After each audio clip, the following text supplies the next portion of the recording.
some dare call it conspiracy.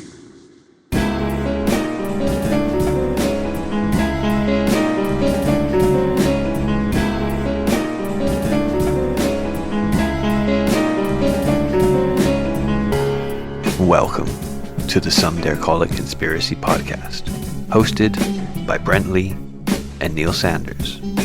After nearly 20 years exploring the world of conspiracy culture, we are taking our guests and listeners on a guided tour of the rabbit hole. Our mission? To discover where the truth lies.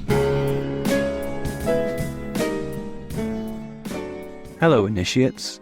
Today, we have a fun chat with the brilliant Barney Farmer, the man behind many Viz comic strip characters, including the Drunken Bakers and the Mail Online. In this episode, Barney shares some hilarious stories about how he draws inspiration from the Daily Mail comment section, and we dive into his journey through the world of comedy and political satire. We talk about everything from social media and political ideologies to the fine line between edgy humor and offensive stereotypes. We also explore Barney's novels and his upcoming projects. Plus, of course, we couldn't resist digging into some conspiracy theories. The audio is a little bit shaky on this one, I'm afraid. We ran into a few technical difficulties. But I'm sure you'll enjoy this interesting discussion with the one and only Barney Farmer.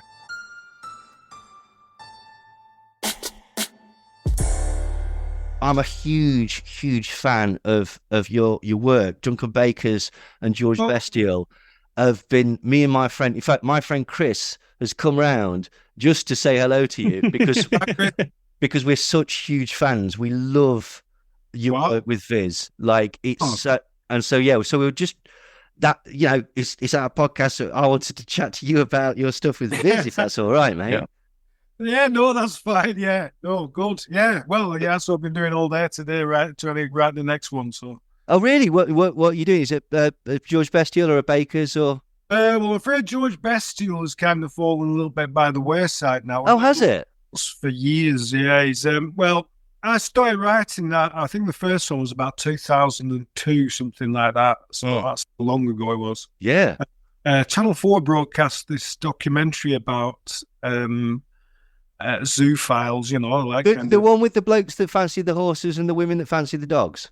Yeah, and really, yeah, I remember that one. The surprising thing about it was that they were really sort of banal people. What you're expecting to see with these sort of really extreme people, it was all really kind of ordinary and down form, and to a certain extent, they kind of only romance as well as It wasn't purely sexual. He wanted a relationship which was kind of, you know, like a corresponding to an adult human relationship. Well, I remember that the blokes were stood by the field and they were kind of trying to flirt with the horses, and the horses were coming over and they were chatting to them as if they were like trying to pull some girls at like the seafront or whatever. Yeah, like I think there was a lady who married a Labrador. That was it, and she was talking about how like. It was a companionship thing, wasn't it? They was talking about how, a dog will treat you much nicer than a man will treat you. Yeah, you know. It's not just about being treated nicely, is it, love? No, not entirely, no. That's why George Mawson, the one or two were quite silly, but Mawson, he was trying to like arrange dates. Go dancing with them and things like that. And they were on a holiday with a pig. Yes. Like Alice and the sheep, I remember. Or was it a goat? Was Alice a goat or was Alice a sheep? It was the goat. He was the goat at the petting zoo. And, but unfortunately, see, that was pre-internet. It was the thing. Newspapers were really did not make a great deal of those stories. I was a journalist for a while. Yes, yeah. Well, that is something like that came up in court. You would do like a little short story about it. You know, people would read it, but because it wasn't going online, because things didn't go viral. Yeah. At the time, it was kind of a low-key thing. These kind of animal sex cases. Oh, totally. Yeah. Now every newspaper knows if they get a good one, that's it. That's going to be like sort of 90% of their clicks that day. They're going to get that viral. They're going to get a million jokes. Going to get everything with it. So George is sort of superseded by reality. Yeah, totally. And Yeah, and you can't write some of these stories that you see about these people and the unusual predicaments that they find themselves in their pursuit of animal passions. Generally, you can't really beat reality. It's funnier. Yeah, absolutely. Like that's what's so great about it, is the grounding in reality. Like, wow, this is grim. Like going to the toilets to buy some condoms because he's got a donkey in the cubicle. Yeah, Love that's it. a terrible test, that wasn't it? No, it's fabulous. But this is the Terrible point. type, if I remember correctly. Yes, kinky. Kicked out his wheelchair at the end. Oh, But and one of the things I did notice about George was that his character kind of progressed. Like he was a lot neater and tidier in the earlier ones, and in earlier ones it'd be sort of like have like competitions at his flat or whatever, and people would turn up. yeah. And then as the sort of series progressed, he was going further and further afield to try and sort of get animals and trying to make. Of any kind of long running cartoon strip, you kind of explore every single, Absolutely. anywhere where you might theoretically even come into contact with animals is kind of like, yeah, possibly. No, absolutely. He was fantastic. And So, yeah, but yeah, it's funny. People still. I did one or two really good ones.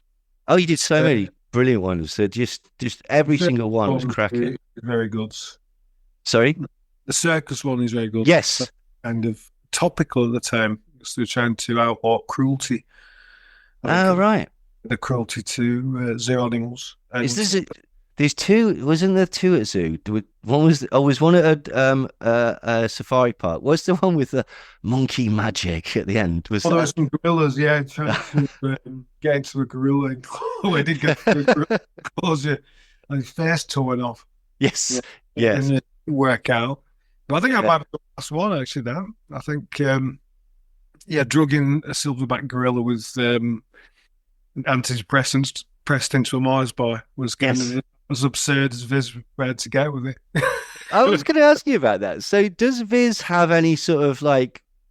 Have you ever put something in it, then Viz has turned around and gone, "No, we can't do that. That's just not done."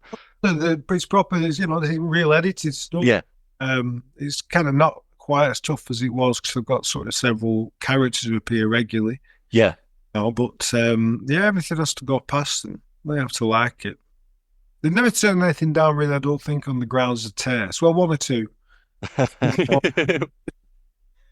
When you're writing for Viz and stuff like that, is there a sort of law that you have to? Because obviously everything's set in Fulchester. Are there certain sort of things that your cartoon or the strip has to abide by? Like I'm assuming that basically all the shops are in Fulchester and stuff like that. Yeah. Is there anything like? Do you get like a sort of a list of this is how it works, or this is the universe, or whatnot? We kind of say things like I did one with Fulchester's Enterprise Zone in it, and I sort of asked, I said, does Fulchester have an Enterprise Zone? He said no. I was like, can it? Yeah. Zone. So the Drunken Bakers end up down the Enterprise Zone in the one that'll be coming out later, I think, this week. Oh, fantastic! Oh, brilliant. So yeah, but I always ask. I'll say, is this okay? It's okay against anything. Yeah, they're okay. I've created very minor royals around Fulchester because I do a strip about a royal watcher. All right. Now, I won't go into details, but I think I've had one of those kind of paused on grounds of taste in the last couple of months. Yeah, I think I might be able to figure out potentially why that was. But yeah, I've created a few minor royals. So there's like kind of the Viscount of Fulchestershire, and there's the Duke of Fulchester, and all these kind of lesser royals that sort of live around Fulchester in various stately homes. That's fantastic. But yeah, I always ask, never assume. So, some of the titles that you've been involved in, Drunken Bakers, obviously, just so good. George Bestial, Daily Mail.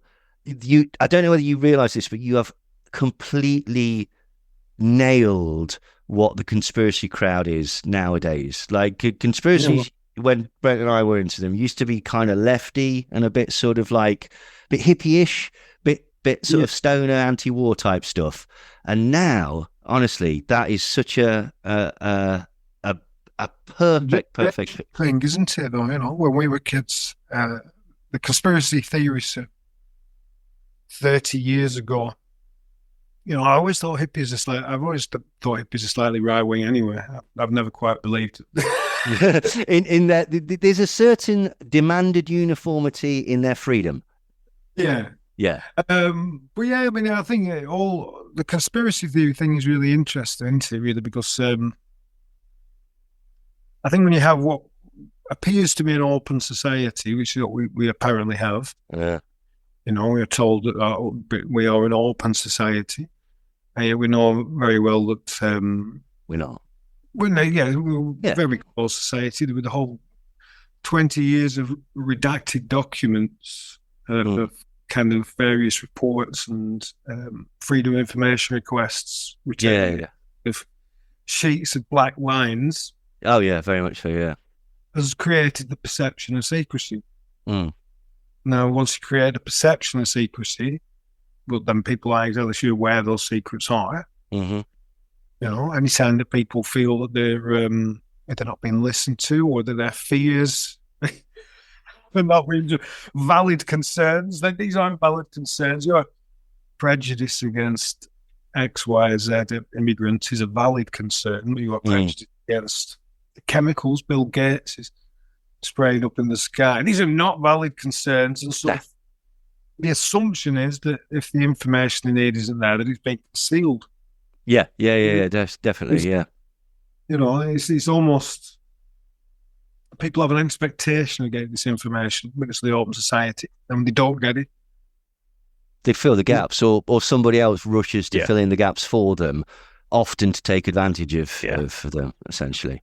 And this all takes place in a context where we kind of know all kinds of things are routinely concealed. Of course, this is the thing. This is one of the strange things about it, is that often if you're talking about, and we're generalizing here, but the conspiracy crowd or whatever, often they take away, whilst you're looking at certain things, like the World Economic Forum is going to make you eat bugs and live in a pot and all this shit, right? Okay, you're missing the stuff that they're actually doing, which is the lobbying and the corruption and the sort of, the spending and embezzlement that goes on at a sort of government.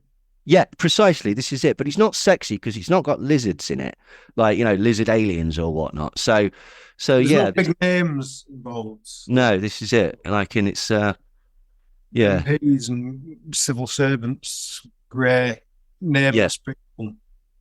So it's not exciting at all, is it? No, I mean, one of the tragedies as well is that basically, I think that the real conspiracy is everyone's concerned that the elites are trying to kill you, the elites are trying to direct you to do this, the elites are trying to do this, and the sad fact of it is that the elites, you're not even on their radar. They don't care about people that much. That almost sort of this creation of these sort of theories is almost like a comfort thing. He's hitting me, but at least he's not ignoring me. So it's a statement of some sort of significance, isn't it? It's kind totally. Of in all this vast cosmos of 1,000,000 billion stars, gaze up at the night sky and think how significant I am. Yeah, precisely. I did see one of your comics recently that shows that you at least have a sort of passing interest. Was it 1966: A Sports Odyssey, where Stanley Kubrick is filming the World Cup final and doing take after take after take? That was absolutely brilliant. I really liked that. And that is again one of those. It's like a kind of bedrock, the sort of foundational conspiracy theories, aren't it? Yeah, absolutely, yeah. And I think that's been quite a late developer. I don't think I've really heard that until probably into the 90s, where I actually came across that. But that's fairly well, that's got like probably 30 years. Oh, yeah, very much so. Yeah. Foundation to it now, that one. It's not quite up there with JFK, but it's close, in certain circles. Some people favour it. JFK is a bit sort of. I haven't heard people talking about JFK for ages. JFK's become so absorbed. Oh, no. Oh, yeah. I mean, don't get me wrong. Get a conspiracy strip somewhere in Viz if you can find it. Oh, did you? I don't think I've seen that one. I'd rather Jack Ruby. It was someone who last went for a job interview, Yeah. and the obsession of a couple of people on the panel sort of steered it into becoming this great long discussion of the Warren Report, and then like with constructions, there are models in the office and Oh, marvelous. the things. And JFK was an entry point. Yeah. I mean, Conspiracy theories. what's your take on JFK? Are you like, do you think it was Grassy Knoll? Do you think it was the guy in the drain? Do you think Oswald was the did driver. it? Yeah, was it the driver? That's one. That's the one. The one that was the Fed on the back of the car was the most recent one, wasn't it? The guy that jumped. The guy that jumped on to tell Jackie to get back in the car and not escape. Yeah. Yeah, loosed off a shot in the course of leaping, and that's the one that popped the press. This that would be such a calamity. Like, there's even sorry, go on. there's even some people that think that Jackie did it. Like, that as he leans forward, she put a gun under his chin. From what I understand, he's actually proven of his sex life. She had grounds, but I don't think so. I don't know. One of the interesting things about Kennedy that was true was apparently, like, he was under this doctor called Dr. Feelgood because he had back problems and things like that. And he was just dosing him with all sorts of, like, usually opiates and stuff like that. And apparently the Secret Service got a bit worried because they were recording him with Marilyn Monroe. And he started talking to her about, when he was off his tits, talking to her about what he knew about Roswell and the supposed flying saucer crash there. It's a conspiracy within a conspiracy. Isn't it? Yeah, this is the thing. So, but I think that I was of an age when I saw, I think I'd be around about my 14th or 15th birthday, which I think is going to give me edge away now. It was the about 20th anniversary of the shooting. So I remember watching a documentary, unlike mainstream television. I mean, this is another thing about conspiracy theories. Respectable media will distance itself from it now, but I think my appetite for digging into the Kennedy assassinations came courtesy of ITV and BBC. Yeah. Documentaries which were broadcast prime time on the main channels, the channels everybody watched. Yeah, absolutely. Yeah. And then again, I remember seeing one which was ITV serialized, I think, about 5 or 6 part thing called either On the Trail of the Assassins. Oh, that was the one where they supposedly find the guy who actually confessed. Yeah. Well, this is the thing, like, but those are the things that, like, are a cop.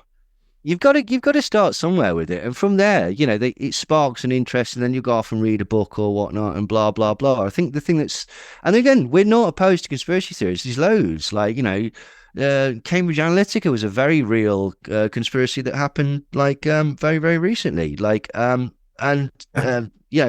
things to do with, like, things like surveillance state and trap wire and things like that. These are very very real. All these things conspiracies, though. I was thinking about, since you asked me to come and do this, I started thinking back over just how I've thought about this and various stories, and one which came to mind was the Iran Contras. Yeah, precisely. Now, there was kind of guns being sold to Iran. Yeah, and then cocaine coming into Los Angeles through a chap called Danilo Blandon. Now, in history, that is recorded. People will say the Iran-Contra affair. Yeah. Or the Iran-Contra scandal, but that was the Iran-Contra conspiracy. Precisely. It was a conspiracy at the height of government, which was found. I would say I'm talking like a conspiracy theory now. No, but these are crimes, right? Okay, this is the distinction, right? Okay, these are a crime that involved a conspiracy of people. The distinction between that and conspiracy theories is that conspiracy theories, like, and don't get me wrong, it's like Brent and I were massively into them for years and years and years until you start to sort of pull at certain threads and find that mainly it's the sort of the people within it, the sort of like your David Icke's and your Alex Joneses and your sort of the proliferators of these that are lying, like, and stuff like that. And that's the sort of the annoyance that we found with a lot of these things. Like, for example, have you heard of a place called Bohemian Grove? Yes, yeah. So it's an enclave in California where basically very, very wealthy people would go there and they do this slightly bizarre ritual with a giant stone owl. Yeah. That's it, right? Okay. Now, it's weird, but we did a deep dive into it, and the thing about that is that if you ask most people about the problems of the human grave, they'll say, well, it's the elites doing sacrifices to Moloch there. That's the big problem. And it's like, that doesn't actually happen. But what does happen is that you get very, very influential people out of the sight of, basically behind closed doors, being able to influence one another and lobby each other. And that is actually more harmful than the idea that they're pretending to sacrifice a baby.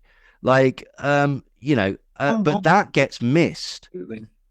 Because the general speaking, it goes back to the whole idea that the CIA manufactured the UFO scare of the 1950s. Oh, MUFON, yeah, and whether that's my take on conspiracy theories now is that I kind of I don't really think I'm there to be convinced anymore. I almost.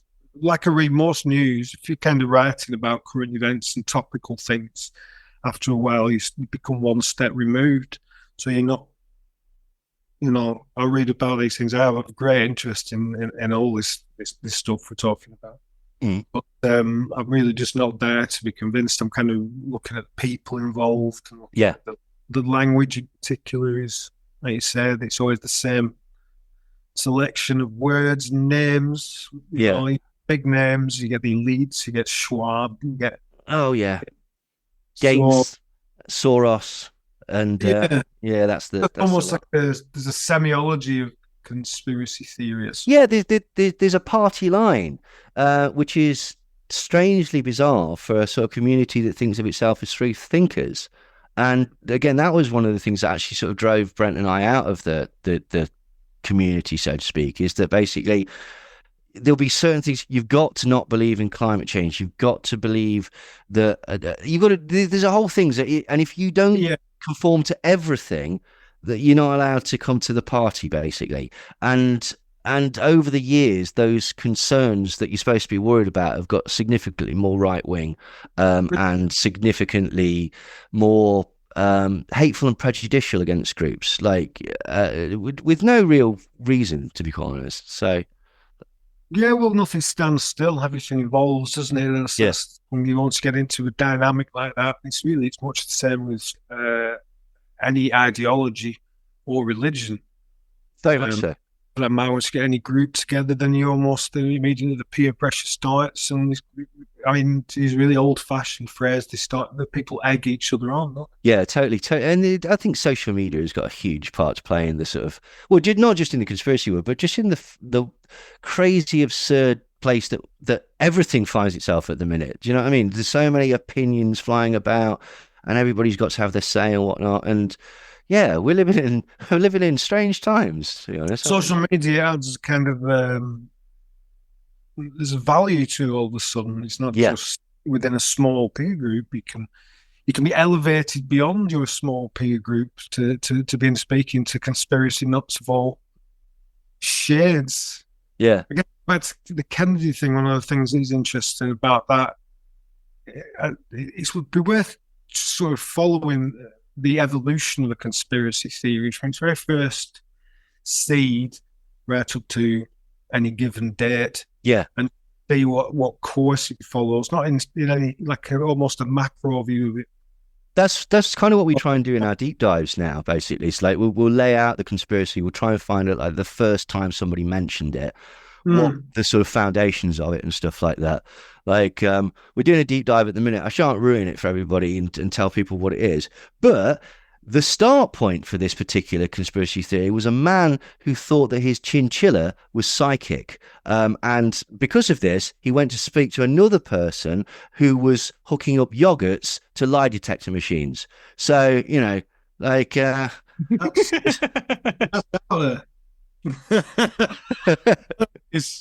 that is some magic thinking, isn't it? So but as you say, we're finding that a lot more sort of interesting now. It's just to sort of look at sort of almost behind the scenes and that. Is that fertile enough? Is that fertile enough to the thing with JFK? let's say, Christianity, which has branched off into Protestantism, Methodism, where because all these different schools, all emerging from the same source, it's Christianity branch off, and then those branches they have their own little royalty within them. The JFK one was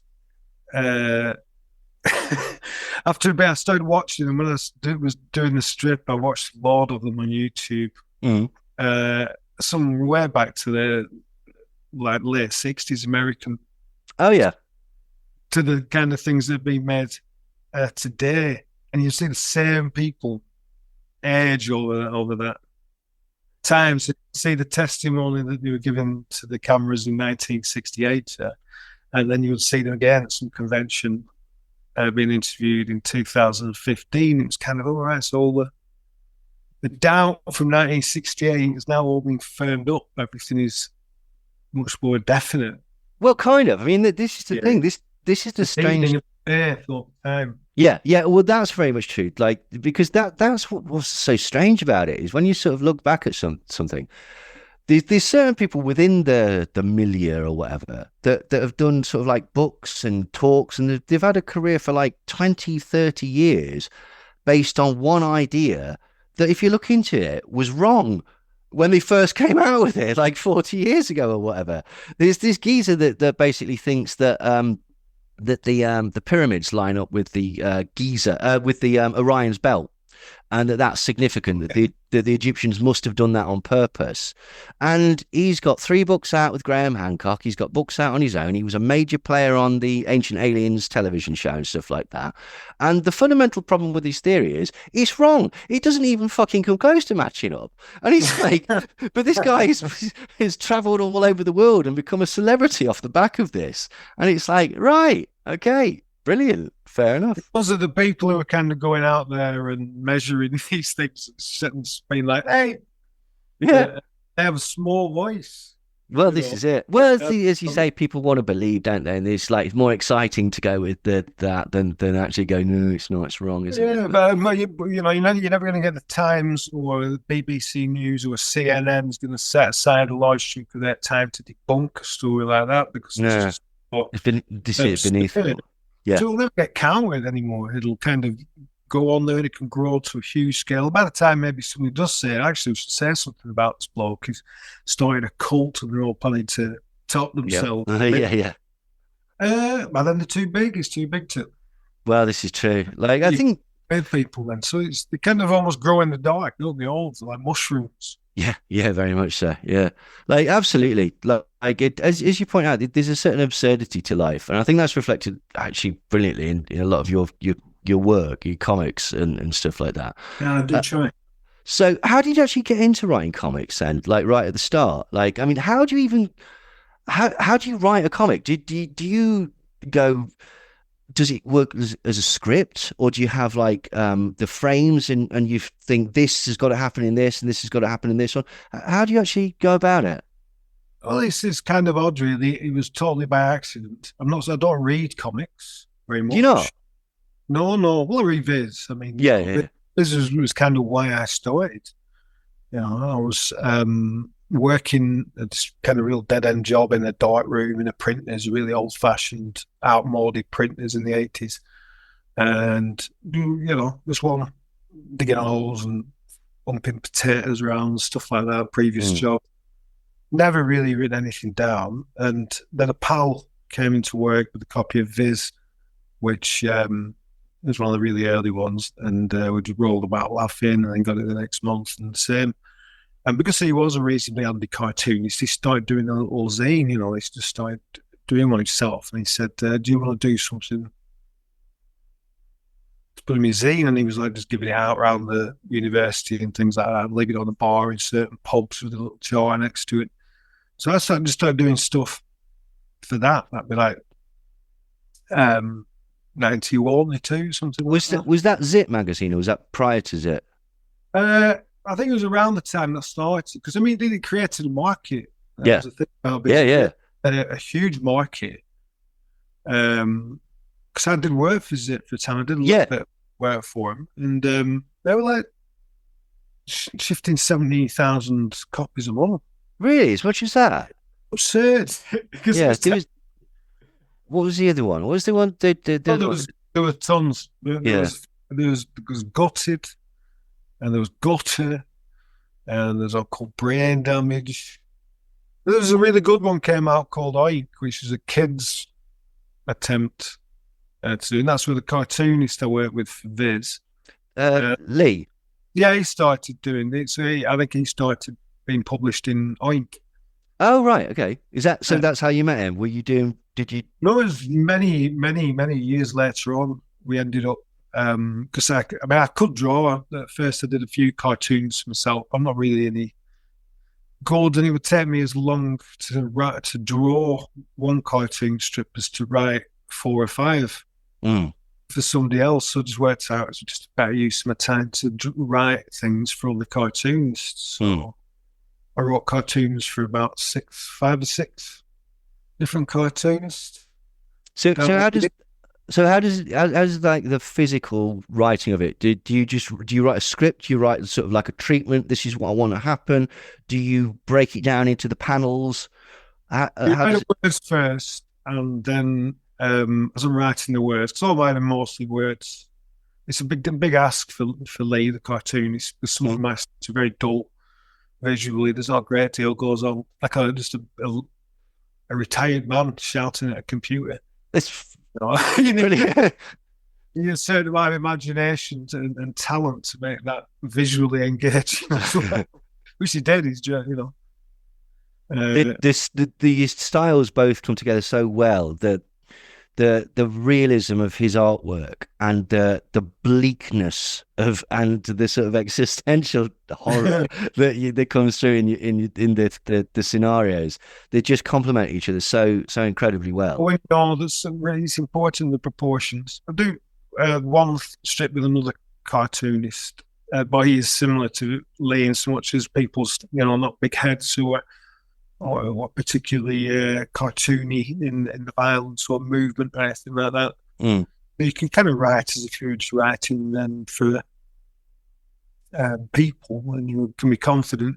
I'll put like a face in one of. I'll send him a visual rough, a bit like a storyboard. I can't communicate subtle things very well, so I'll put a note at the bottom which will say, the baker is angry, but also confused, and I'm busting for a piss. And that's, you got to get that across in the facial expression. He's really good at that sort of, his face is some of the Drunken Bakers ones. They're great. They convey such emotion. Completely captures the emotion that they're supposed to be. Drunken Bakers is just so crushingly amazing, absolutely astonishing, crushingly depressing but amazing. It's so good, Brent, mate. It's so amazing. This is one of my favorite things ever. It's just so good. Alan Moore compared it to Beckett, didn't he? He did I'm positive. Fantastic blog. He really has helped us a lot. I did think about giving it up at one point. Were you? Oh, really? Well, I was kind of a reasonable job in regional journalism, and I was kind of it's time consuming. So you're working in the day, and then you're going home and maybe doing another 4 or 5 hours work night, 2 or 3, sometimes 4 nights a week. You just if your day job gets quite demanding. It's terrible. I was thinking of turning it in, and then Alan he did an interview, which first I knew that he actually enjoyed it, and he mentioned it in this interview, and I thought, I've got to carry on now. Oh, absolutely, yeah. I'm positive. I started doing the cartoon strips when I was supposed to be at work instead. Nice. No, absolutely. Honestly enough, I have left that industry. Oh, good for you.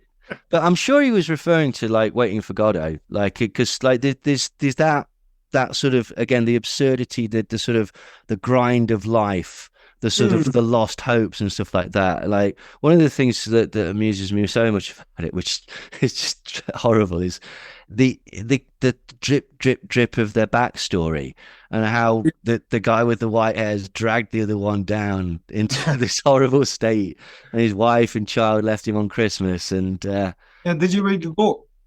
no, I've not. No, I only just found out that the book existed like a couple of weeks ago, and I'm going to definitely get a copy because I'm not in the business of selling books. That's not my trade. Ah.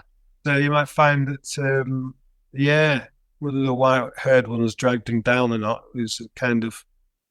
Oh, is there layers to this? Yeah. Fantastic. And I wrote the book very much like I wrote the strips. Really, it was kind Really? of just. I just went about it exactly the same way, writing dialogue and little notes in between, moving the action along and developing the story. And by the time it was finished, I thought that's like an enormous. What I should just do now is just turn that into a story. Into a strip, yeah. But like a graphic novel, I suppose. Yeah, definitely. Fine. 1 inch, all three of you. Yeah, but like is there any plans? In case they get damaged. Is there any plans to like do a Drunken Bakers anthology? Because like or any of them, Daily Mail or George Bestial or anything like that? Because he used to. I mean, that was the thing that introduced me to Viz many years ago was Billy the Fish. And then I got the annual, the compendium of Billy the Fish off the back of that, and so that would be fabulous. Yeah, there might be some miles, I keep meaning to talk to him. I nearly did one a few years. That was how the novel came about. Really, okay. we talked about doing it, but at that time, these were owned by like really big, horrible corporate. I think it was Dennis still on. Oh, right. Like the Dennis Publishing, Maxim, and all those people like that. Oh, right. Okay. It definitely was. And the Viz lads said, yeah, that's fine. They put out the compilation of the strips. And I've got Alan Moore written as a foreword to go with him, which is still dig out every now and again. I have a read of. Oh yeah, I bet. That's. And the business said, yeah, that's fine. However, when the company had been sold, when the title was sold off, what they sold was a controlling stake. So he said, we can give you our blessing to actually get permission to do it. You're going to have to go and deal with Dennis. Then you've got the corporate end of it, yeah. Oh, God, yeah. And, I was literally gave up after about, 5 interminable meetings, which were around circles. Yeah. By which time, to raise a bit of publicity for it, I started the book as a blog, which was just supposedly a day in the life kind of. And I was just using that to kind of just, if you like, drum up a bit of attention just for those particular characters. And yes, when I got in touch and said I'm a mate who's an independent publisher, really like this. It just came out from that. So, fantastic! A big fanny around for about 4 months, but something did come out at the end of it. Even though it wasn't anything that was going to sell in those numbers. Well, there's definitely a market for it there, though, because it's a beloved strip. What was the initial inspiration for it? I used to drink in a pub in Preston, which is where I live, called the Black Horse. Across the road, there's many inspirations for it. There's all amalgams, but across the road from that was a really good pie shop. Oh yeah, really good mince and onion pies. And the guy behind the counter was this real sort of scrawny, beat down, droopy moustached bloke. Made all the pies, and I was always in a couple of times a week getting a pie, and then usually I'd be having a drink in the Black Horse somewhere mid-afternoon, evening, and the baker, he would always be there pissed up. Oh, right, okay, right. And I'd always be there pissed up, and I'd be always asking over and over again how he makes the mince and onion in his mince and onion pies, because I kept forgetting. And then eventually he sold the bakery and took over the pub. Oh, brilliant. Death, I think. Oh, poor sod, never mind. Oh, fantastic. I also worked with a bloke. He used to work packing in a vegetable packing machine, and he used to come to work on a bicycle, and the 2 panniers on his bike were full of booze. And he was at the top of this big, like, kind of Heath Robinson type tomato machine. It's really complicated structure, and at the start of the day, his job was to basically monitor this cellophane sleeve and the tomatoes whizzing around, make sure anything got knotted up, make sure no big tomatoes got in and jammed the system. If you hit the button quickly, there'd be no problem. If you left it about 30 seconds, it'd be like trying to disentangle this great mass of tomatoes and cellophane and all this stuff. In the morning, he'd be bang on. Necking from his panniers all day. Gets about 3 o'clock. We would just be deliberately, to get Skive off work, just put a big tomato on and he'd just go whizzing down, tie the machine with the knots, and you go out and smoke. Yeah, someone's got to fix it, haven't they? So it was that, and my own experiences of drinking far too much down the years. Oh well, I actually was reading an interview. I think it was an interview that you did with Vice, and you were saying about sort of like the romanticization of alcohol, and you were saying that people like Marky Smith and Shane McGowan and Bukowski and such like that were sort of kind of influences and stuff like that. Like, well, the influences so much as they were kind of people who did romanticize alcohol to an extent, and I'm not sure this does really. No, good God. I think it's sort of anti-romanticized. But again, just degradation in itself is considered quite romantic in certain quarters, isn't it? Yeah. Again, there is just a huge... it's so funny, the bleakness. You've done it to such a degree, whilst it's still realistic. You've managed to tap into that. It's this far from making you cry, but it makes you laugh. So were you sorry? It is usually influenced by Beckett. I read Beckett a lot. Oh, right. And if you've not read him, it's worth reading him. Some of the plays can be quite daunting. He's good to read on the page, and he writes real, proper funny jokes. Toilet humour. Toilet humour, real sophisticated, well thought out. He'd be writing letters for this if he was still alive. Oh, fantastic! What are the Nobel prizes? Yeah. What are the comedians you like? I kind of don't really like or comedies, or what are your comedic influences? I'm not a great fan of stand-up comic. If it's stand-up, I really kind of like I like really old school stand-up. Like Bob Hope. Yeah, Bob Hope. He was a bit too polished. I do like a lot of British stand-up. I like people like Frank Carson. Oh yeah.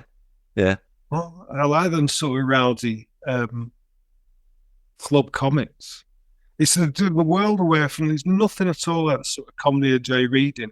It's almost just in that context, in the stand-up context. I like really broad, borderline offensive, not Chubby Brown or any shite like. Oh no, man's awful. Chris Morris and stuff like that. You're a fan of that sort of stuff? Yeah, but again, that's that kind of written comedy, really, isn't it? It's obviously performed well, but it's sitcoms. I think I would probably sooner sit down and watch 2 or 3 really good episodes of a sitcom than I would watch any stand-up comic I can think of, really. No, fair play. Yeah, I was Dalton and Simpson. Oh yeah. Oh, they're hugely influenced by Beckett. Yes, yeah, actually, a good point. Yeah. This is the thing about Beckett's comic influence isn't really remotely novel. I think it sort of runs through British comedy for anything that's half decent for the last 70 years. Milligan and not Python so much. Certainly all those real kind of gritty, like Rising Damp. Yeah, Rising Damp. Your Hancocks. They did Stepfather's Son. Yeah, absolutely. So. But for real laughs, the thing I laugh at most is written comedy. I read quite a lot of comedy. I've read a lot of America had a really great strain of short story writers, and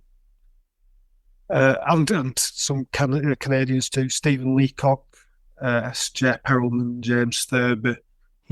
People like that, turn of the century, early 20th.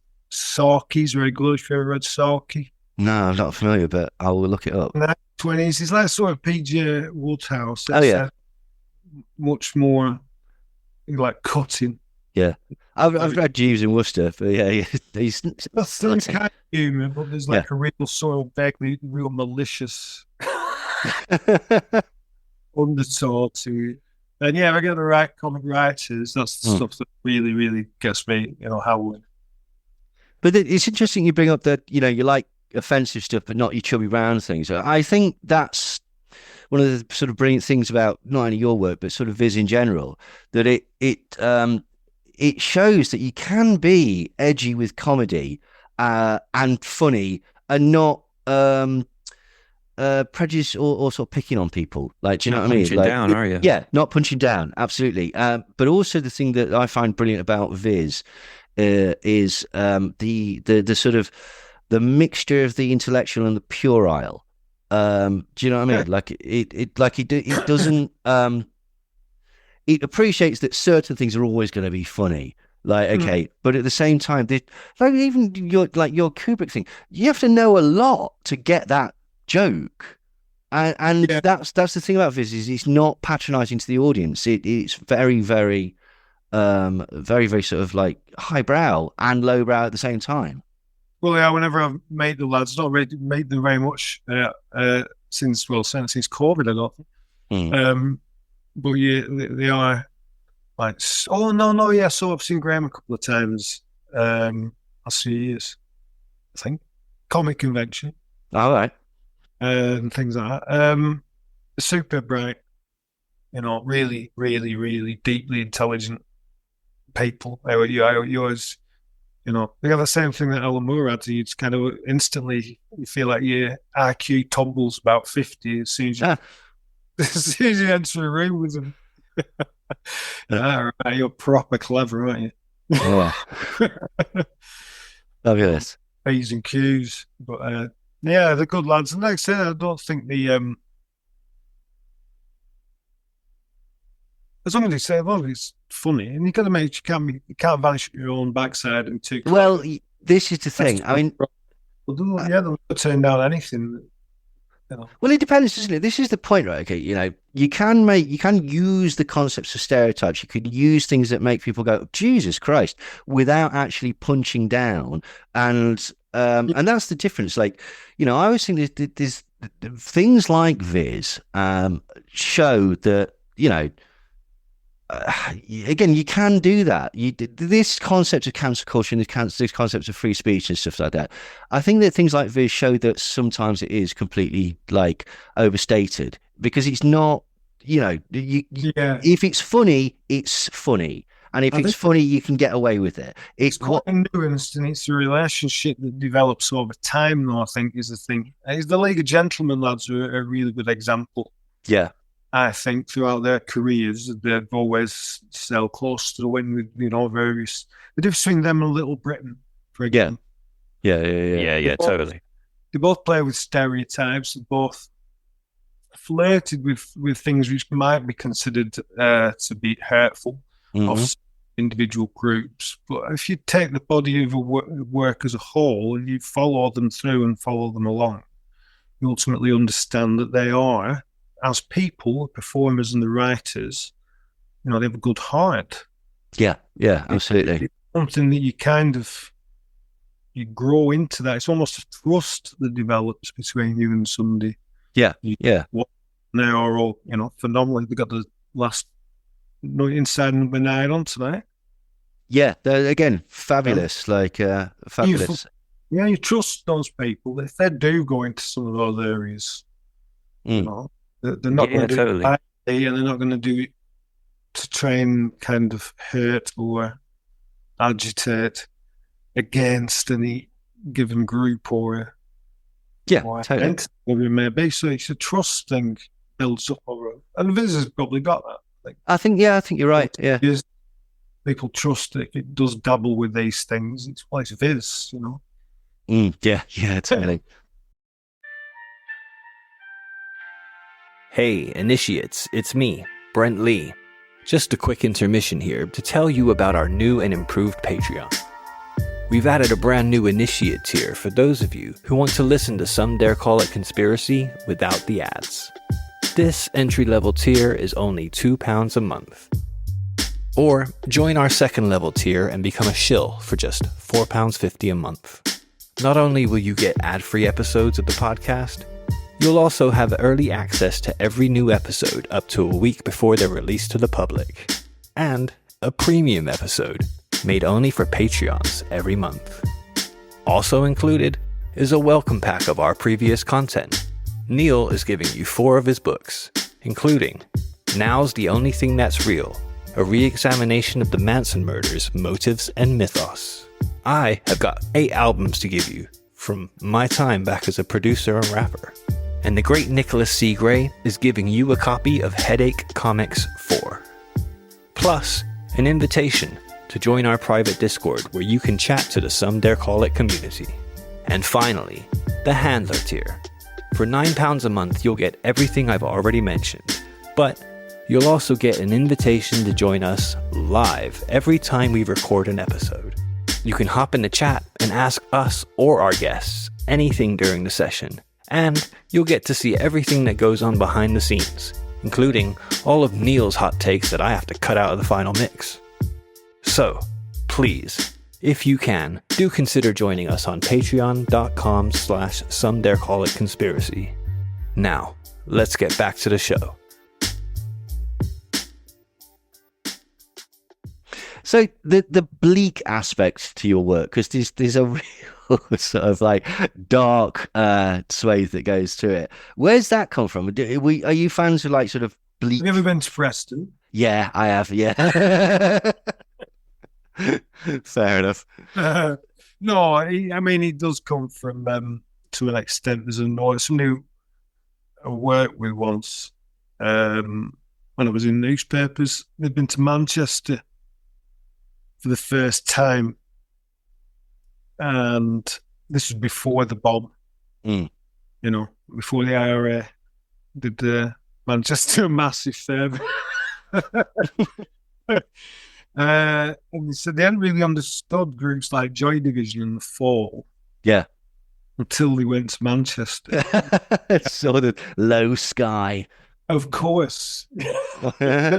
You know, they got the glowering moors and this great expanses of bare concrete and the incessant rain, Ancoats, and the northern quarter as it is now.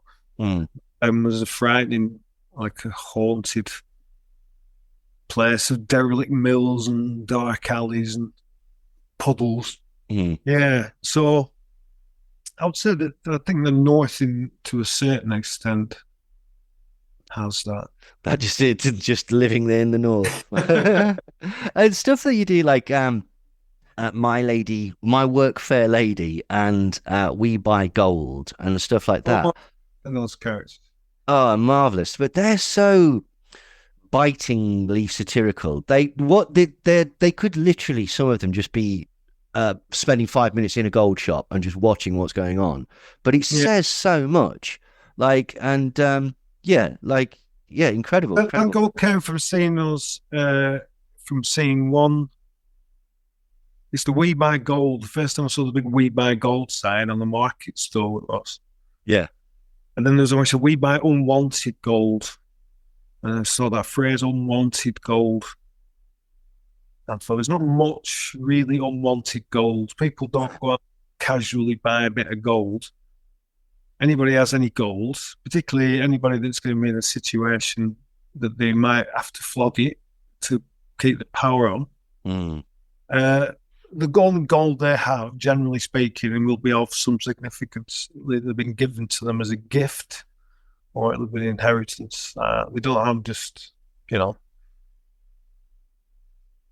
great mounds of gold about the place. No, that's the strange thing about all of those Money Supermarket and these type, not Money Supermarket. You know those types of shops, right? Okay, they're pawn shops, but they're selling them on as they're advertising them as like almost like a sort of sexy lifestyle choice. Like, do you know what I mean? It's like so true. Yeah, like the other way, could you?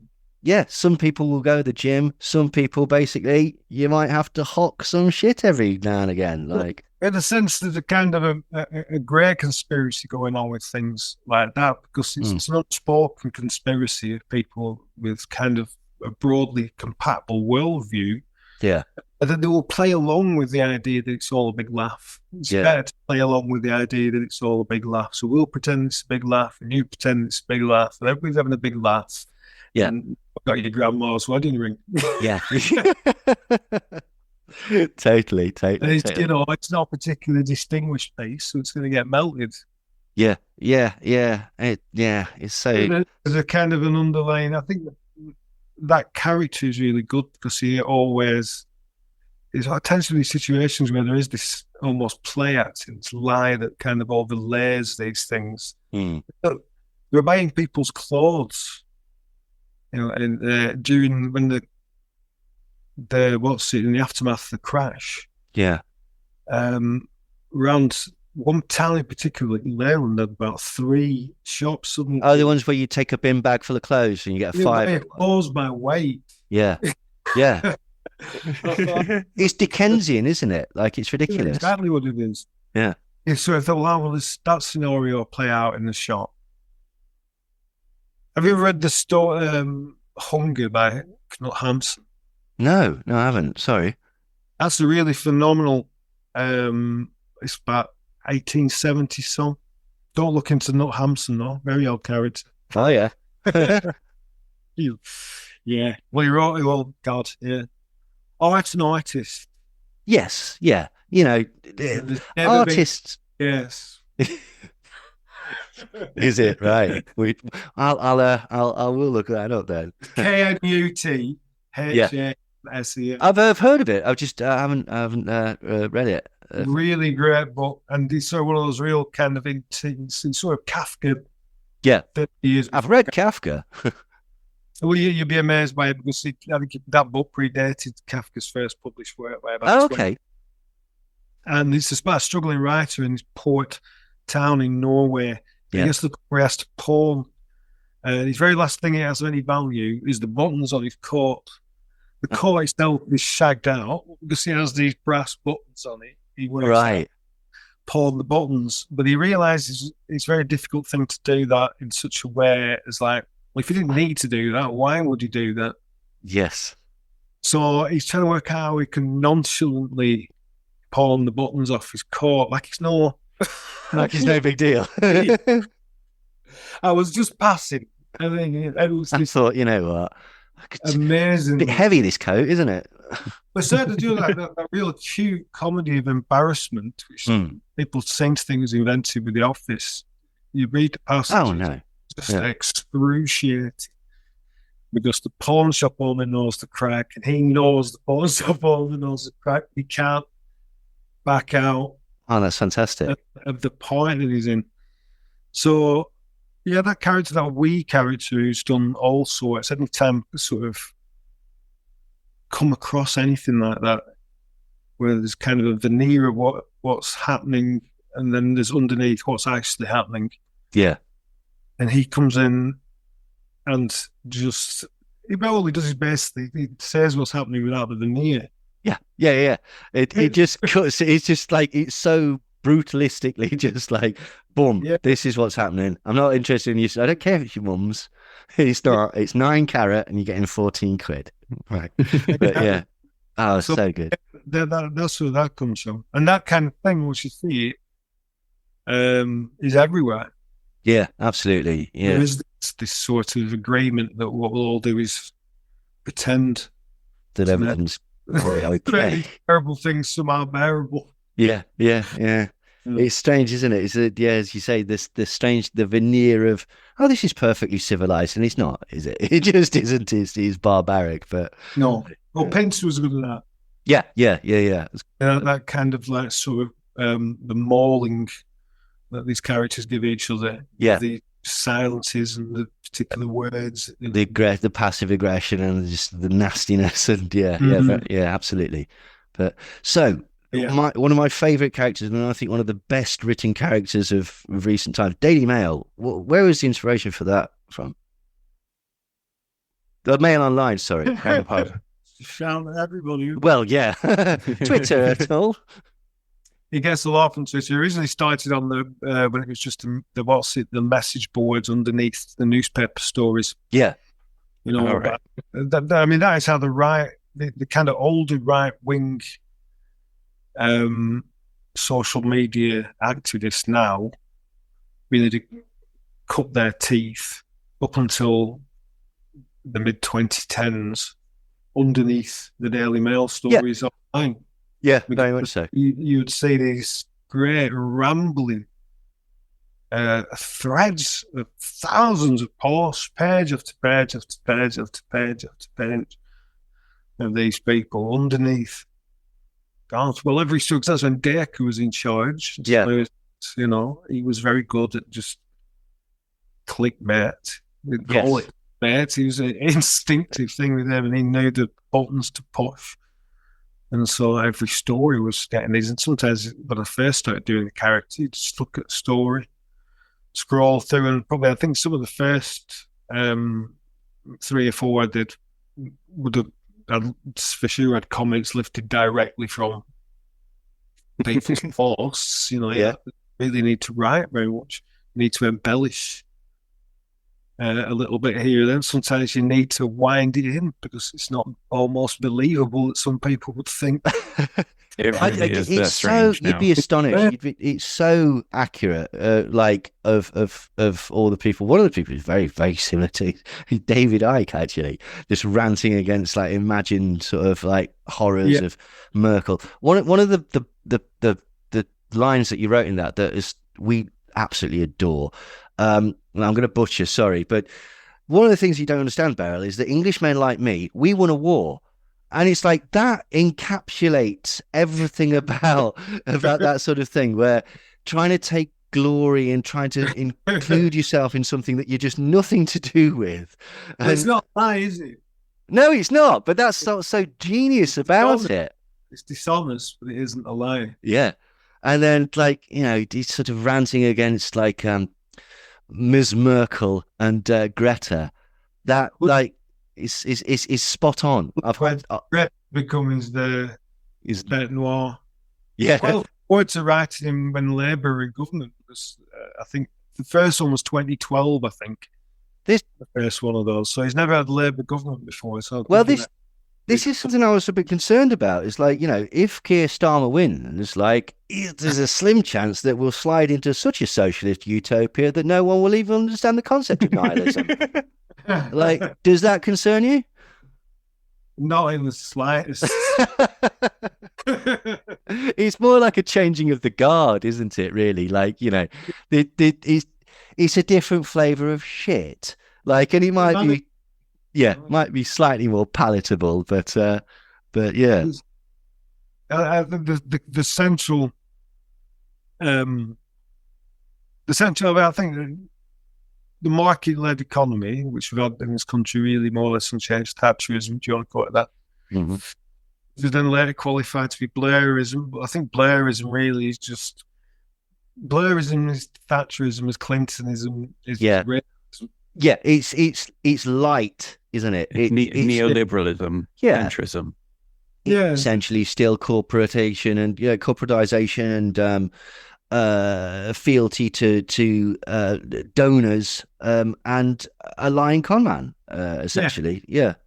And it's authoritarian, but it's soft authoritarianism as opposed to macho authoritarianism of. I was thinking that Reagan. The second verse of California Uberalists swayed them secret police. Yeah. You listen to that song, I'm not sure it's the first verse, the second verse. Governor Jerry Brown, I want to be president. Yeah.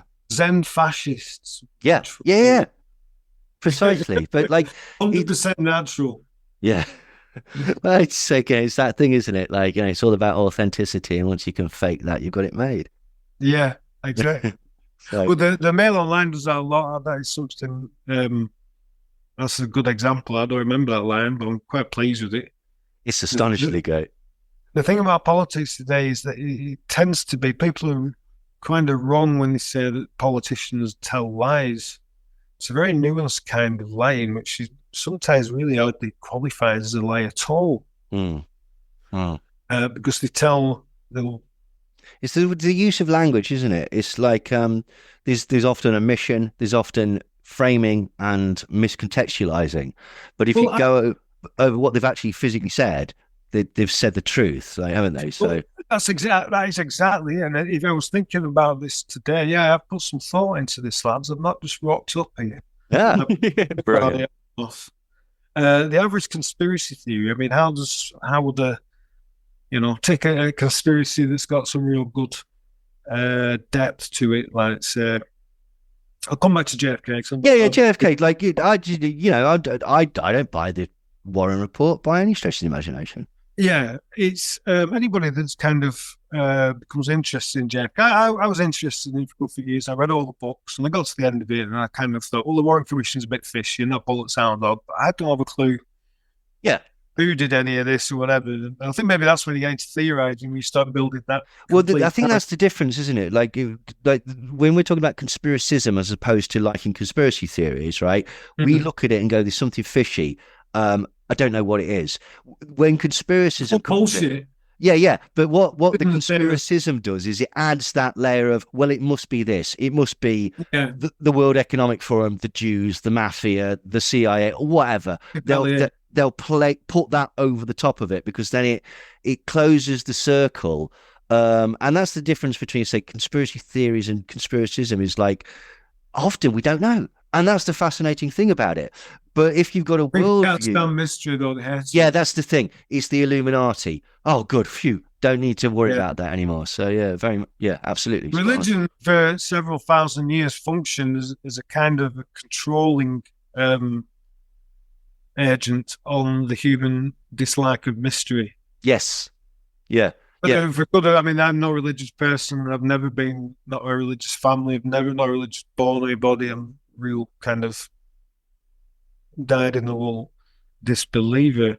But religion did have positives as well as negatives, and managing that the fear and hunger of mystery. Well, yeah, and it sort of it staves away the sort of hopeless idea that, Christ, this is pointless, so we're just a speck of dust spinning through the cosmos. Like, it gives you, a lot of people. Yeah, absolutely, gives some sort of meaning. Like, it's I mean, it depends how far you want to go. You could say, like, religion and superstition are essentially where people have a lack of understanding of science or whatever, and conspiracism is where people tend to have a lack of understanding of business, espionage, and politics and such like that. Like, it doesn't necessarily mean don't think religion and science are in a binary. I think that's that's what I mean. That's very glib, but that's it kind of.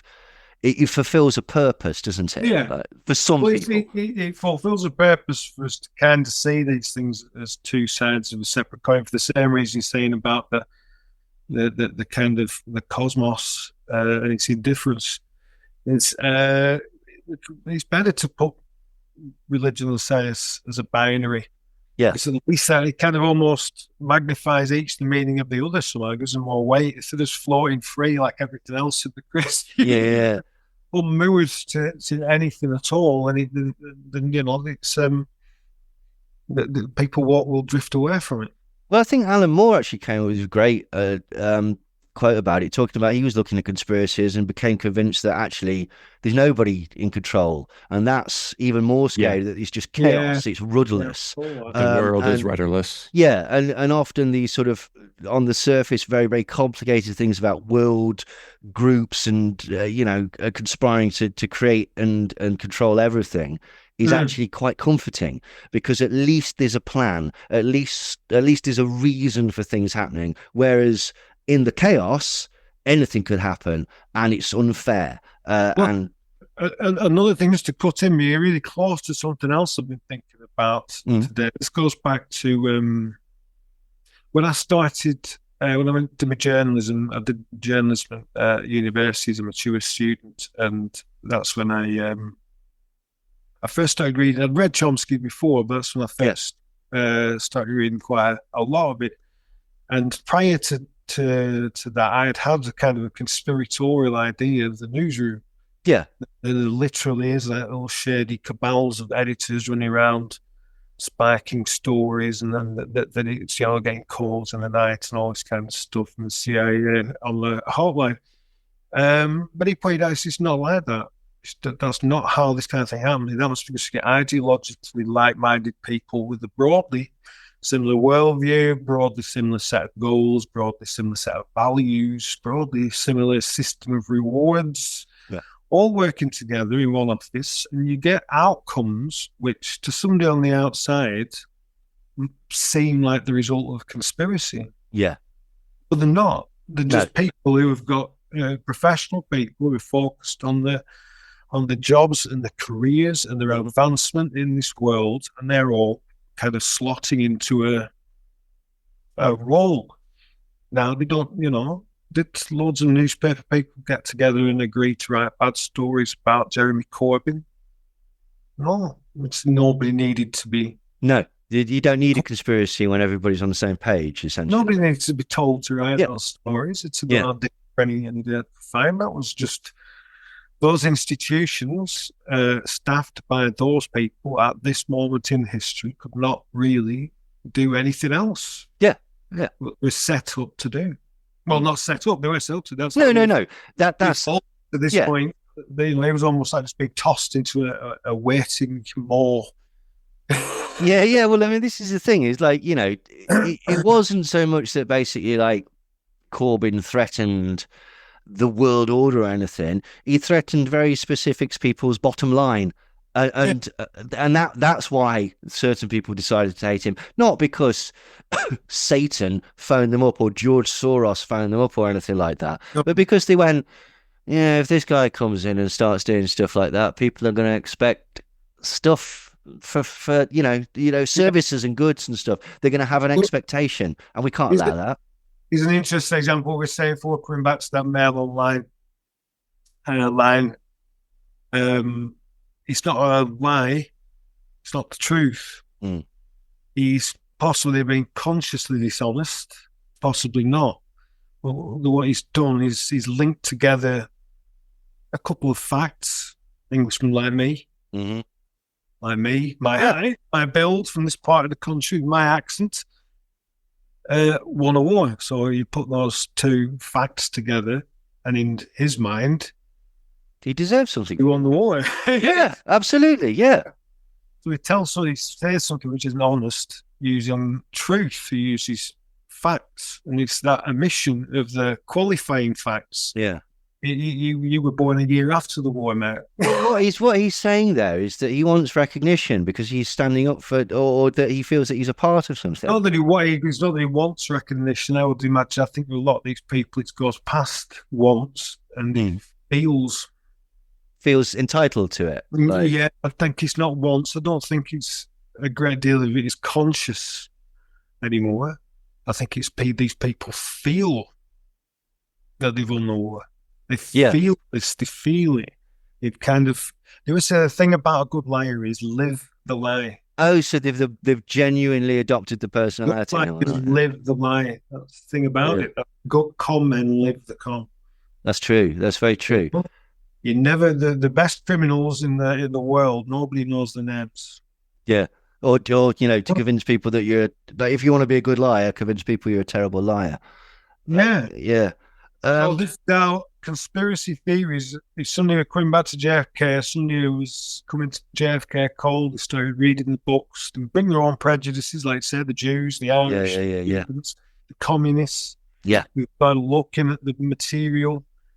Without realising it, they will be screening out everything that pointed the finger at Mossad and everything that pointed the finger at Castro and everything that pointed the finger at the homosexuals will be coming straight through loud and clear. And so they will read everything and see everything, and their own prejudices would filter out everything else. So they would take every bit of information they found, propped up their theory further, would be finessed, would be prized, would be lifted out of context. Every rough edge would be chipped off it, and now we presented like a beautifully cut stone, showing free of everything else. Yeah, all information which didn't serve it's just gone. Story Yeah, but they want to get rid of it. But we need to undermine that somehow sometimes. We need to weaken the case for that. So we need to prove that the person providing it is biased or bent or is in on it. So it's a finessing of facts and the curation of facts, which are then put together to build a convincing story. And that's like, the Iraq War is that. Yeah, absolutely. It's the selection in all the information that's available and all the information which needs to be discredited or be played down or ideally forgotten, and all the information that needs to be lifted right up, polished to sheen, it's showing it's like almost assembling a legal case. Yeah. It's building an argument, but not for two reasons. One, in your own head, and two, to explain this to other people, or not necessarily explain, but you lecture, convince, coerce, or whatever. Like, the technique is common to conspiracy theories and modern political communication. Yeah. Oh, yeah. I mean, yeah, absolutely. So, Brent, you were saying, you want to say something? Yeah. On the flip side of that, we also do it in like for myself, like when I was coming across different conspiracy theories, I would reject anything that said it was the Jews. So because I was rejecting that stuff, because I wasn't... that wasn't your I wasn't a bigot, essentially. I didn't agree with that type of stuff. I would just kind of not pay any attention to it. And but the problem with that is I didn't realize how prominent it was. Like the Zionists or Israel state or the Jews or the Rothschilds or anything like that. It's just like it was so prominent, and but because of my bias of like not being a bigot, I didn't pay any attention to it. It's very, very weird. Yeah. I know what you mean, because all of a sudden you wake up and you're just like, oh shit, this is incredibly anti-Semitic, and it's just sort of almost crept up on you. Everywhere. Yeah. Right, absolutely. The whole, I would say, the conspiracy theories, like most, was it Picasso? He said all art is autobiography. Yeah. And I've thought about that on and off for years now, and I started to wonder if kind of all expression of any kind is autobiography. So these conspiracy theories, they're telling you something else about the people. Conspiracy theories almost just the ribbon on the box. Well, to that point, that's one of the inside. To that point, like one of the brilliant things you've written in the Mail Online character is this sort of like it'll oscillate violently, sometimes in the same sentence, between being a victim and being the one who's in control and has all the knowledge and is actually sort of savvy and whatnot. And it's that sort of violent swaying backwards and forwards that Farage response I get that from. Oh yeah. Farage desperately wants to be a victim. And a dictator, yeah. Yeah, well, a great part of his appeal is victimhood. It doesn't bother me when you could really throw a 280-pound silverback gorilla into Nigel Farage. Yeah. Double-decker bus. I really are. Yeah. You do have to bear in mind that is what he wants. Yes, yeah, he does. This is the point. It's cry bullying, isn't it, or whatnot? But it also. No. He wants. It's a form of kind of martyrdom light. Yeah. It draws the things so that you can say, "Look at me. I'm oppressed, and I'm an extension of you, and I'm the shield between you and this wokerati." And so he sets himself up to be as almost a cipher for his audience. It's not just like I'm representing you. I am you. This is what they do to you if you were here. If you were in this bus next to me, you get thrown up. Okay, yeah, no, that's a good point. They're coming for you, but I'm in the way. Yeah, that's what they all act like. Yeah. Well, he's a very canny operator. I think one of the weirdest things I see routinely online, and it just always bewilders me. But then I think it's people who may be too young to remember. Is when he had the crash during the general election campaign in the plane. Oh yeah. That 2010. Yeah, I think I'm seeing. Yeah, it was. And that crash made it. I suppose it did. That crash. He got up from. He Did the opposite of what we wanted. Put it on all the front page, and it's like it was the day before the election. The crash was on all the news bulletins, and then presumably got amped up with various painkillers, perhaps because I think in his little rat-like mind, he identified how valuable it would be. He was up and seen within hours and active. And that, and within certain, think about all that kind of Spitfire and Battle of Britain and all that audience, that media has transformed after that election from a fringe figure into a kind of a big figure in British politics. Yeah, that's a good point. So talking about Nigel Farage. Sorry, go carry on. No, carry on. Sorry. I just think he learned from that like sort of politics, that for the people he's after, the people he's targeting, and those kind of visual, the optics of a situation like that, really much more effective than anything he could actually say. He didn't really have a great deal particularly interesting or new to say, but if he can put himself in those situations, stop these brick bats, then it. No, he's meant to go up in Scotland, I think, is this week. Is he? I thought heard he was going to be trying to campaign in Scotland or something. Oh, God. I mean, as you say, he knows what he's doing. Yeah. Haggis on his head, that's what he wants. Yeah, exactly. Yeah. It's a strange thing, isn't it? It's like there was a suggestion that initial milkshaking was staged for that exactly that reason. Like, you know, I don't know whether it's faux outrage or what, but basically it causes like a sort of pearl clutching reaction from his followers, and it's like you were saying earlier, they can overlay whatever they want. Oh, this is exactly what it is. These thugs on the left, these blah blah blah. Like, what if that was acid and all of this ludicrousness? Yeah, you know, missed opportunity really. But hey, people. I mean, I'm not criticizing the people that have done it, because I think no. I think, again, to a certain extent, I get it, yeah. The kind of thing, I think when you're writing about these sort of things, after a while, you kind of have to sort of try and watch as much as possible and keep your own thoughts out of it. You know what a lot of it comes down to? It comes down to shame. Where normal people would basically see this thing as like an embarrassment or whatever, if you can get past that and you can use it to your own thing, I think this is one of the things that actually really fucks up politics, like in general. Your Trumps, your Boris Johnsons, your Nigel Farages and people like that. Because to a degree, politics has always ran on, and this is going to sound silly because there's no honour in it, but a degree of honour. Like, you lie to the house, you do this or whatever, everybody knows what you're supposed to do. You're supposed to fall on your sword and blah, blah, blah. Certain politicians turned up and went, you know what if I say no? What if I say, yeah, I know I'm a liar. You know I'm a liar. I don't care. There's nothing you can do. And then all of a sudden, the parliamentary system went, shit, we're surprisingly toothless against this type of personality. Well, that you don't need to really go back that long to find politics that was the case. I remember a couple of Tories, Jeffrey Archer went to prison. Yes. Jonathan Aiken. Oh, who's the guy with the diaries that shagged the two 14-year-olds? Alan Turner? Was it Alan Turner? Oh, who's the... I can't remember. Yeah. John Hurt played him in a TV show. You know the guy. But yeah, the point stands. Like, yeah.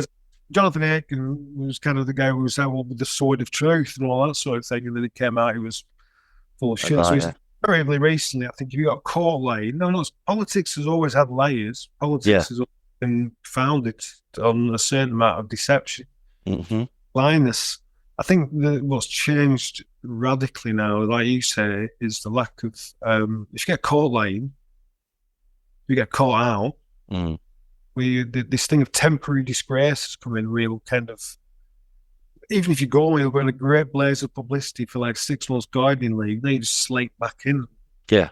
Like Greg Simpson's meeting with Mortar and a stop the bar, isn't he? As soon as he throws him out, Barney just slides in. Yeah. Totally. Hold it. You got to go back to like Peter Mandelson. Oh, Christ. Yeah. He was about 2 or 3 times he was forced to either stroll back in some capacity down the roads. Yeah. To the Lords and really bizarre circumstances. Yeah. He had resigned from, he was an EU trade commissioner, and he had to resign from that post. Now, Gordon Brown, who hated Manson and they had feuded for years, suddenly has to bring him into government and elevate him to the Lords to forestall an EU investigation into his behaviour in that role. It's kind of raising the stakes of pursuing that investigation. That's my conspiracy theory. That's makes sense to me. Like, but this is the point. That's the thing. People do work together to make better options. It doesn't mean that another thing happens, but it doesn't mean that the Illuminati is plotting for your downfall like every second, basically. But just because we have a kind of ideologically like-minded. They talk about institutional capture, don't they? Of a certain yeah. ideology, and I think we can agree that sort of neoliberalism has pretty much captured politics, both sides of the Atlantic. I'm struggling to think of any kind of popular media where I wouldn't think the same. I think the only exceptions to that would be further right, would be like your telegraphs and your mails, which really do veer quite into sort of what was once quite rightly considered far right territory. But by and large, I would think that even the senior editorial staff of those newspapers are closer in outlook to the editor of the Guardian than they to the wingnuts at the furthest reaches of their staff. And I don't think it's unreasonable to think that worldview, 40 years really under the same system, penetrated deeply into the civil service. Christ, yeah, this I was just going to say, that concept of just because we're on a different political parties, we've essentially gone to the same schools, worked in the same industries, got the same ideas. We're just on different teams. We're not actually enemies. Civil service is the enemy. The public's the enemy. Yes, Minister was talking about that years ago, weren't they, basically? So, but... The public's the problem which has to be solved, isn't it? Exactly, yeah. Fantastic. Barney, I'm very conscious that we've had you for a long amount of time. I have no idea what time it is. Thank you very much. Before we let you go, though, I wanted to talk about your novels, because you've got a new novel out. You've got Drunken Bakers, Coketown. Tell us a bit about them. Well, Drunken Bakers is kind of it's just a day. It is a day in the life of the characters. I think I've tried really hard to make it so it would be sort of simpatico with the strip, and it kind of references the history and it's a full fleshed out backstory, is it? Yeah, I think I think anybody who's read the strip for a few years will get all of it. You maybe need to have read a few dozen of them, maybe a few more. But that's kind of that. Coketown was about that really strange era. It drove me. The book went a little bit wrong, really, because I got a little angry. Late 2019, when Boris Johnson became the Prime Minister in July of that year, I really did think this is going to focus people's minds. Yeah. No, do you know what? I had a similar sort of thing. Clowns arrived. Yeah. Do you know what? In fact, it was worse in the conspiracy world, right? Because not only are you sort of just from a sensible perspective going, oh, this man is an arse, but basically, he represents everything that the conspiracy world was supposed to be against. Big government, corporate, sort of, hands in pockets, brown envelopes, all of this corruption and everything. Yeah. And for some reason, him and Trump became beloved to the well, I know what the reason is, and it's not very pleasant. It's to do with Brexit and a hatred for foreigners and gay people. But essentially, they became embraced by the conspiracy crowd, and it was like, what the hell is going on here? This is it completely sacrificing your principles. Aside from the fact that it's clearly idiotic, but yeah, incredible. Yeah. Well, I actually have a great conspiracy theory, which of my own making about Boris Johnson. Oh yeah. Yeah, it's a quick one. I'll tell you. I'll give you the Boris Johnson was born and christened as a Catholic, but his family didn't observe, they didn't practice, and he when he married his first wife, which I think was before he might have been an MP at the time, he became a Protestant and and remained a Protestant until summer of 2022. He married Carrie, who was a practicing Catholic.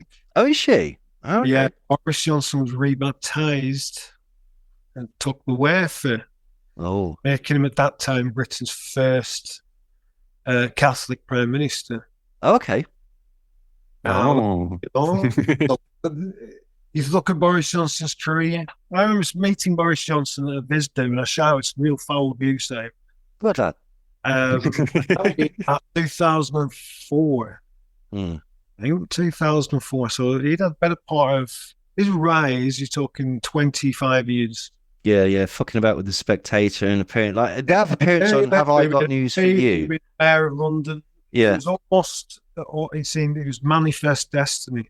Seemed to be just happening in front of your eyes, and that just happened through all scandal, through proven lies, through being the press always cover for him.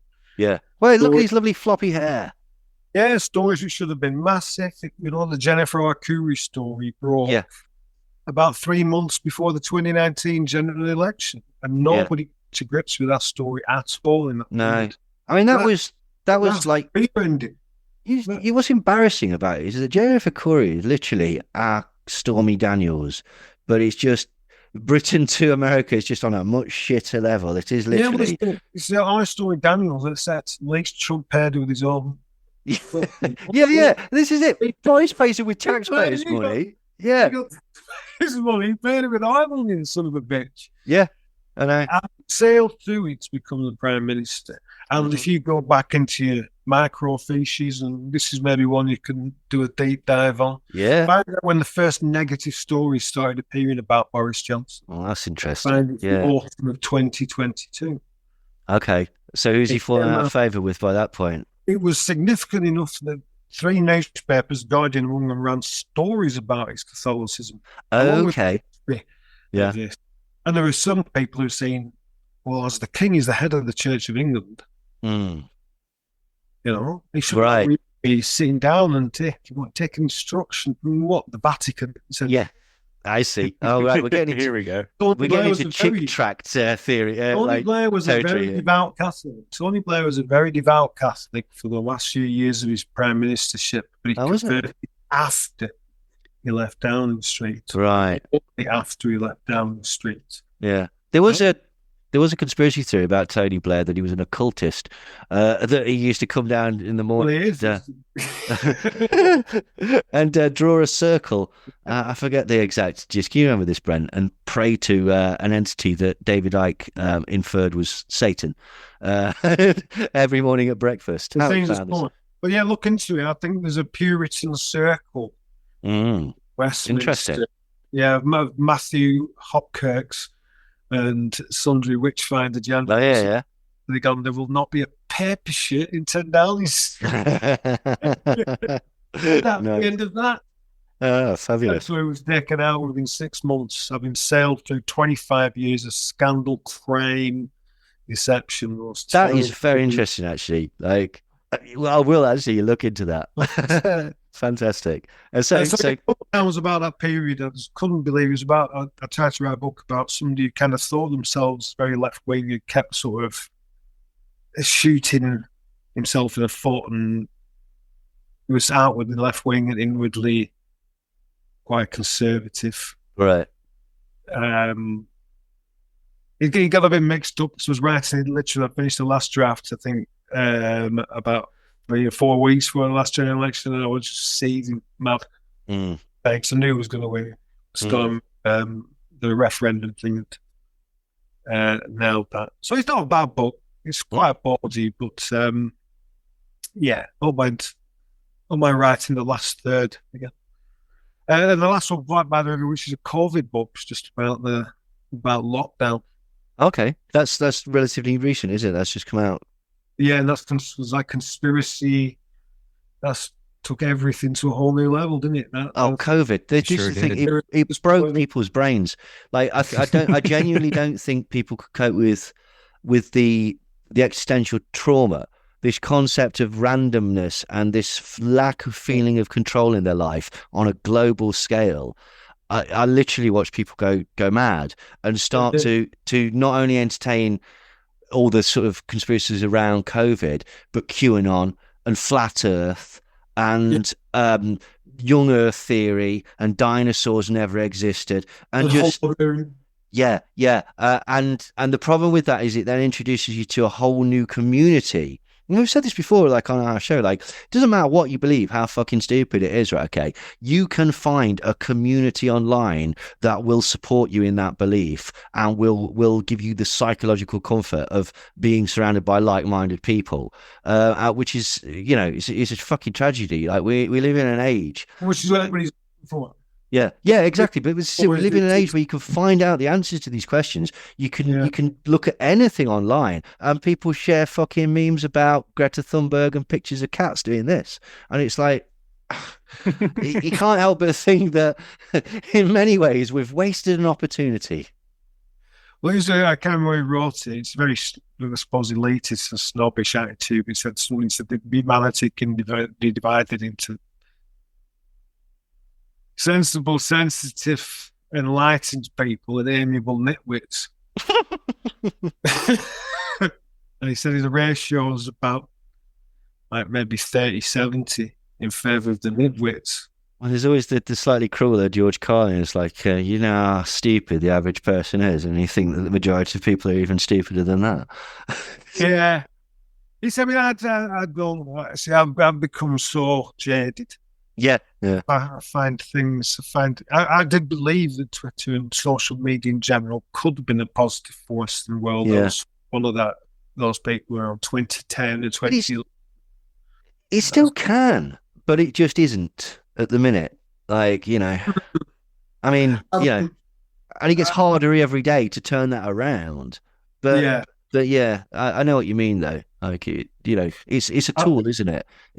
But it's like, it's like a hammer or whatever. You can use it to make some very fabulous things, or you can go all Peter Sutcliffe and mash up a prostitute with it.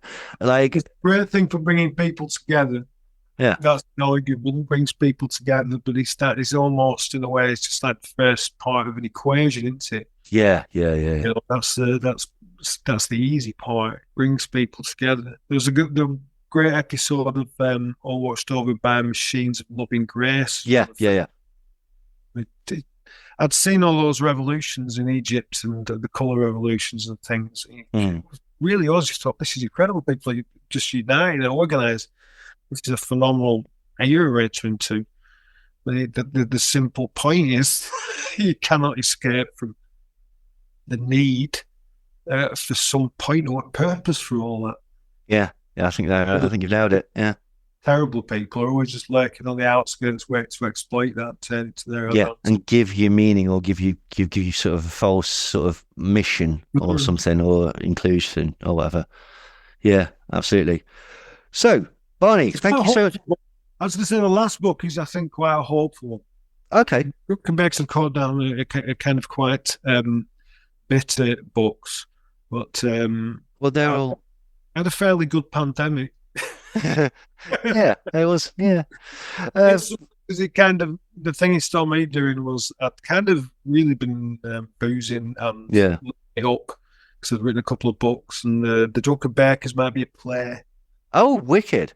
Well, it would have been. It started right at the beginning of COVID. It only just managed to pick it up again. Yeah.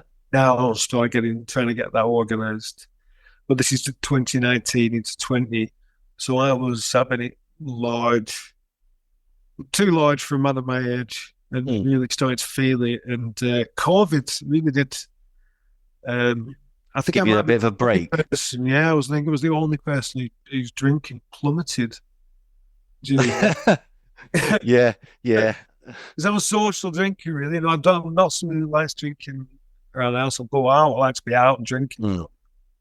So if I couldn't get out and do that, then, you know, I was by definition sort of dry.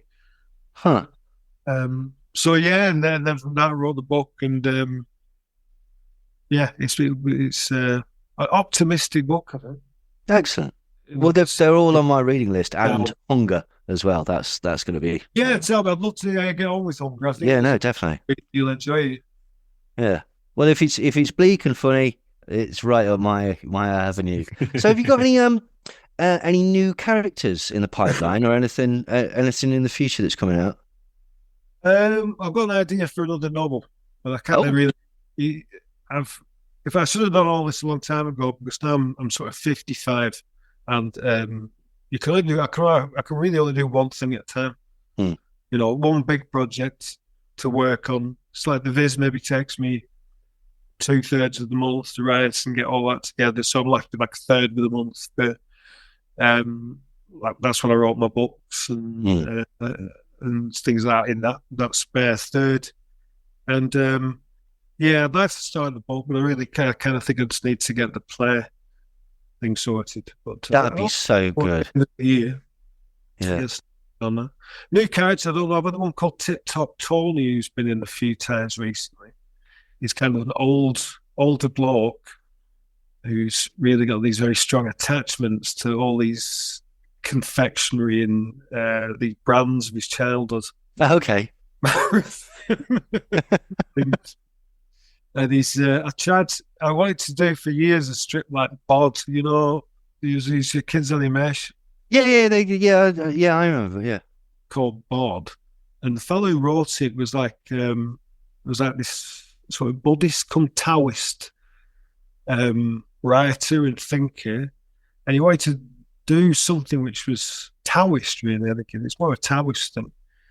And he could just go completely under the radar, made no reference to it at all. But if essentially write a Taoist children's program. And Taoism's quite interesting. It's sort of a kind of primitive absurdism in some ways, primitive anarchism in some ways. Is kind of trace a line back to Taoism. It's quite interesting. But then it's thought, you know, there's no deity or anything like that. There is nothing. Well, see, it's kind of where someone said to me, so it's like one of those signs that you see outside a tourist town with a map of the town and an arrow says "You are here," and that's more or less all it is. Everything else is fairly, whereabouts you are in the scheme of things.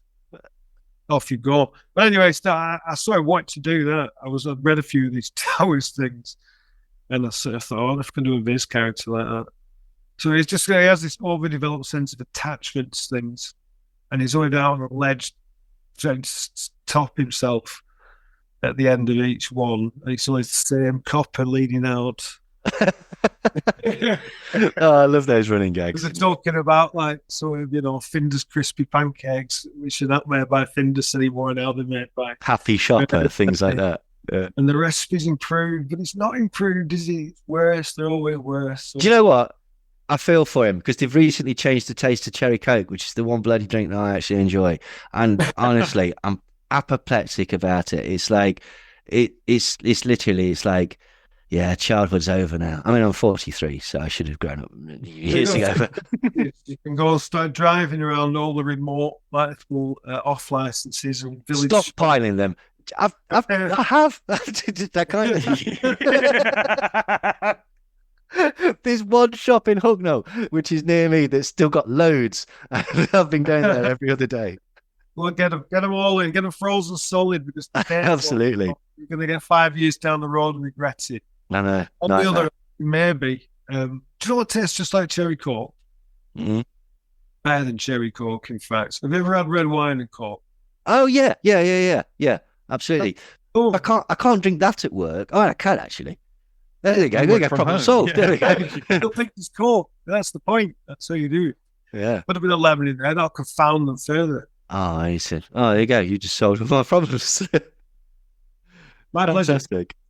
Barney, thank you so much, mate. That was an absolute pleasure. Like, as I say, we're huge. Asking me on that. No, we're huge fans. It's been an absolute honor.